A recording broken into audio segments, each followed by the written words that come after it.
حضرت عباس رضی اللہ تعالیٰ عنہ بن عبد المطلب کی زوجہ حضرت ام فضل رضی اللہ تعالیٰ عنہ بنت حارث حضور نبی کریم صلی اللہ علیہ وآلہ وسلم کی خدمت میں حاضر ہوئیں۔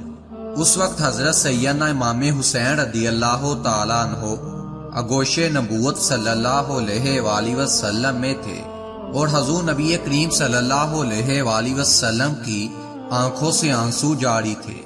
حضرت ام فضل رضی اللہ تعالیٰ عنہ نے عرض کیا، میرے ماں باپ آپ صلی اللہ علیہ وآلہ وسلم پر قربان ہو جائیں، آپ کیوں روتے ہیں؟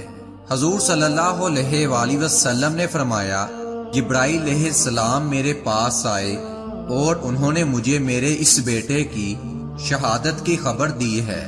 حضرت ام فضل رضی اللہ تعالی عنہا فرماتی ہیں، میں نے پوچھا کیا اس بیٹے کی شہادت کی خبر؟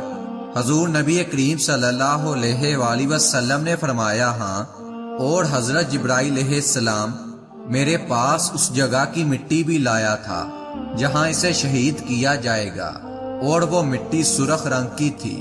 حضرت ام سلمہ رضی اللہ تعالی عنہا فرماتی ہیں، ایک دن حضور نبی کریم صلی اللہ علیہ وآلہ وسلم میرے گھر کافی عرصہ بعد تشریف لائے اور میں نے دیکھا آپ صلی اللہ علیہ وآلہ وسلم پریشان ہیں اور آپ صلی اللہ علیہ وآلہ وسلم کے بال غبار آلودہ ہیں۔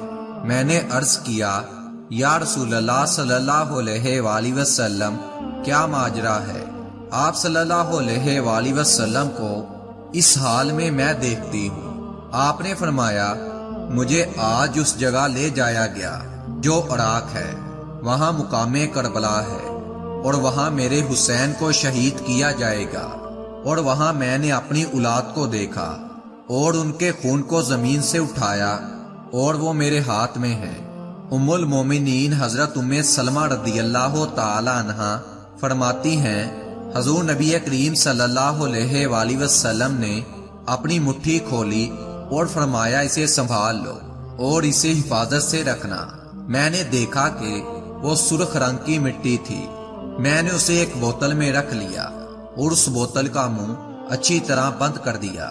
پھر جب حسین ابن علی رضی اللہ تعالی عنہ نے عراق کا سفر کیا تو میں اس شیشی کو روز دیکھتی تھی، اور جب عاشورہ کا دن ہوا تو میں نے اس میں تازہ خون دیکھا، اور میں جان گئی کہ آج ابن رسول صلی اللہ علیہ وآلہ وسلم کو شہید کر دیا گیا ہے۔ اور جب آپ رضی اللہ تعالی عنہ کی شہادت کی خبر مجھے ملی تو وہ وہی دن تھا۔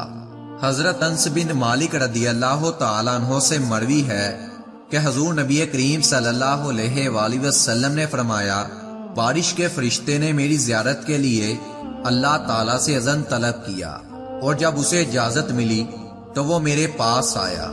اس وقت ام سلمہ رضی اللہ تعالی عنہا کی باری تھی۔ حضرت انس بن مالک رضی اللہ تعالی عنہ فرماتے ہیں کہ حضور نبی کریم صلی اللہ علیہ وآلہ وسلم نے ام المومنین حضرت ام سلمہ رضی اللہ تعالی عنہا سے فرمایا، تم دروازے کا دھیان رکھنا اور کوئی اندر نہ آئے۔ مگر اس وقت اچانک حضرت سیدنا امام حسین رضی اللہ تعالی عنہ آئے اور گھر کے اندر داخل ہو گئے۔ آپ صلی اللہ علیہ وآلہ وسلم انہیں چومنے لگے۔ بارش کے فرشتے نے کہا، کیا آپ صلی اللہ علیہ وآلہ وسلم کو ان سے محبت ہے؟ آپ صلی اللہ علیہ وآلہ وسلم نے فرمایا، ہاں۔ فرشتہ بولا، ان قریب آپ صلی اللہ علیہ وآلہ وسلم کی امت انہیں شہید کر دے گی، اور اگر آپ صلی اللہ علیہ وآلہ وسلم کہیں تو میں وہ جگہ آپ صلی اللہ علیہ وآلہ وسلم کو دکھاؤں۔ آپ صلی اللہ علیہ وآلہ وسلم نے فرمایا کہ ہاں، وہ جگہ مجھے دکھا دو۔ پھر اس فرشتے نے وہ جگہ آپ صلی اللہ علیہ وآلہ وسلم کو دکھائی، اور پھر وہ سرخ مٹی بھی لایا۔ آپ صلی اللہ علیہ وآلہ وسلم نے وہ سرخ مٹی حضرت ام سلمہ رضی اللہ تعالی عنہا کو دے دی، اور انہوں نے وہ مٹی ایک کپڑے یا شیشی میں باندھ لی، اور وہ مٹی کربلا کی تھی۔